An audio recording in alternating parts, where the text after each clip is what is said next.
Au programme de ce journal, des initiatives, des sacs en matériaux recyclés très originaux. Un DJ qui joue de la casserole, il s'appelle Pharrell Cuisine et sa spécialité, la street food. Mais pour commencer cette initiative originale dans l'Allier pour aider les chômeurs à trouver du travail, une société diffuse gratuitement des CV sur grand écran en pleine ville. Là. Trop fort. Ça c'est beau, ça c'est beau. Ça. J'appelle tout de suite. C'est la première fois qu'ils se voient. Antoine Auriol est étudiant en communication et cherche un stage.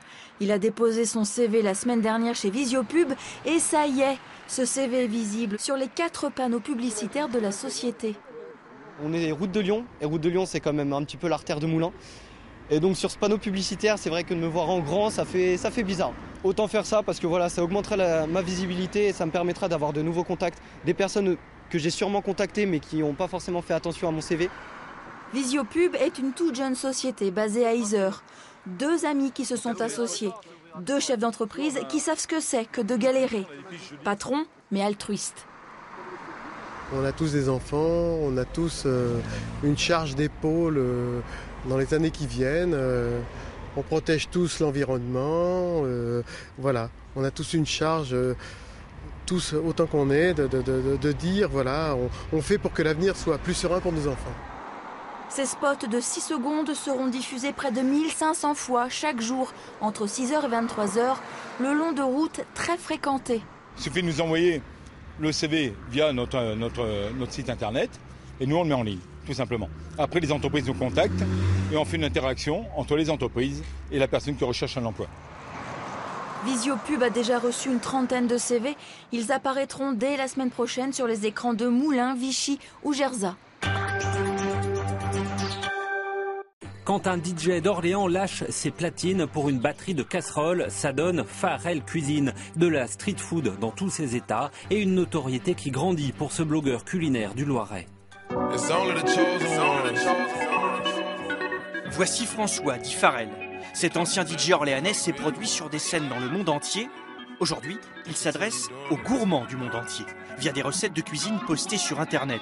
Ces vidéos originales ont été vues des dizaines de milliers de fois sur la toile. On n'est plus juste derrière un tutoriel, une recette, on n'est pas juste en train de taper comment faire un bœuf bourguignon sur Internet. C'est vraiment l'idée de présenter des choses nouvelles, d'une cuisine qui est facile pour que les gens reviennent à la cuisine avec un peu d'humour, un peu de tout dedans, pas juste de la cuisine, quoi. Pharrell a toujours aimé cuisiner et recréer des saveurs découvertes en voyage. Aujourd'hui pour nous, il prépare des pains pour burger au goût légèrement sucré. Sa première vidéo de cuisine a été réalisée il y a 1 an. Depuis, les sollicitations se multiplient.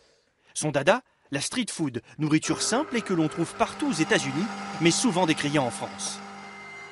Les Français et le consommateur, surtout de notre génération, a compris qu'on pouvait manger quelque chose street food avec des bons produits, que c'était pas forcément manger vite, c'était pas forcément manger mauvais, ça pouvait être aussi des saveurs incroyables, du voyage très simple, même si c'est dans une assiette plus simple.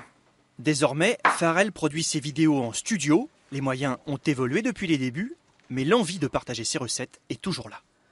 Le moment le plus sympa, c'est quand les gens ont dit « Ah, j'ai regardé la vidéo et j'ai pris le temps de reproduire la recette, de mettre une photo, d'envoyer une photo, de dire ah, « Tiens, j'ai goûté tel truc, c'était bon ou c'était pas bon », mais au moins il y a un engagement des gens au retour de la vidéo. Pharrell continue de réaliser des vidéos au gré de ses envies et de ses découvertes. Le seul problème, c'est que sur Internet, on ne peut pas goûter. On connaissait le covoiturage, voici le comotorage. Le principe est le même, sauf que c'est du 2 roues. Une application vient de voir le jour, créée par 2 franciliens. À Paris, les premiers mois sont prometteurs.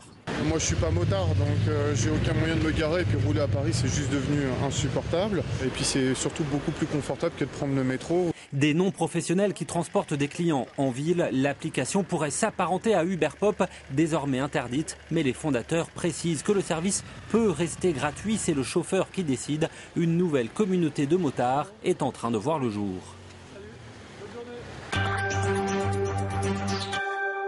Une exposition originale de sacs à main fabriqués à partir de matériaux recyclés très originaux comme des pattes de poulet, des cravates ou même du béton. Des sacs qui seront proposés lors d'une vente caritative. 365 sacs à main, un pour chaque jour, certains d'occasion, réparés, recousus, customisés, d'autres surprenants, imaginés par des étudiants, des particuliers ou des associations. C'est une œuvre collective réalisée par des personnes Alzheimer. Et chacune, vous voyez, est venue faire son petit nœud sur une base de filet classique. Les sacs à main du tapis rouge sont drôles, loufoques, très créatifs puisque façonnés par des artistes qui ont en commun le recyclage des matériaux, comme ce sac, en fer à béton et grillage ressoudé. Ça serait un peu lourd à transporter tous les jours, je pense.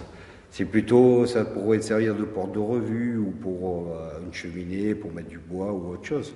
Et j'ai pris des jouets de chiens, en fait, que j'ai recomposés, que j'ai découpés, que j'ai collés. Et je suis parti sur une composition à partir d'un sac d'enfant que j'ai intégré et cousu à partir des jouets. Je suis issu de la bande dessinée à la base, donc j'ai beaucoup dessiné, beaucoup fait de bande dessinée et j'aime créer des personnages. Donc voilà. Là, c'était marrant, je trouvais, de faire une tête de mort, singing, voilà, la mort qui chante.